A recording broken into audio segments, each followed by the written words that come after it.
Hello అందరికీ, welcome to my channel my to మా friends. Please do like, share and subscribe. So ఈరోజు నేనైతే అందరూ కామన్గా చేసుకునే గుంత పొంగనాలు బ్రేక్ఫాస్ట్కి చేసుకుంటారు కదా, నేనైతే ఈవినింగ్ స్నాక్ కోసం చేశాను.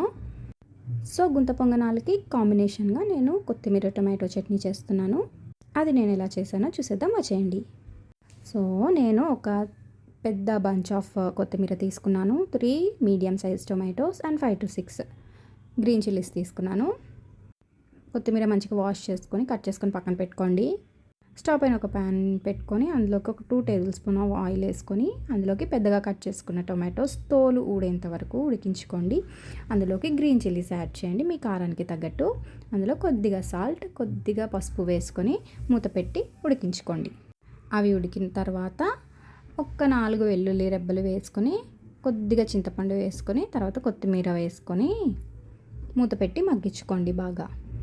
ఆ 3 బాగా మగ్గిపోయిన తర్వాత చల్లారిన తర్వాత మిక్సీ పట్టేసుకోండి, కొంచెం బరగ్గా పట్టుకోండి. టేస్ట్ బాగుంటుంది, రోటి పచ్చళ్ళలాగా. నా దగ్గర రోలు అవైలబుల్లో లేదు కాబట్టి నేను మిక్సర్ జార్లో వేసేసాను. ఈ చట్నీతో కాంబినేషన్ ఇడ్లీ బాగుంటుంది, దోశ బాగుంటుంది, రైస్ కూడా బాగుంటుంది. నేనైతే సింపుల్గా చేసేస్తాను. ఇందులోకి ఇంకా నువ్వులు పల్లీలు కూడా వేసుకుంటారు చాలామంది, నేను వేయట్లేదు. సో ఇక్కడ వచ్చేసి మన మెయిన్ డిష్ గుంత పొంగనాలు. ఒక్కొక్క ఏరియాలో ఒక్కొక్క పేరు దీనికి. మన సైడ్ అయితే గుంత పొంగనాలు అంటాం.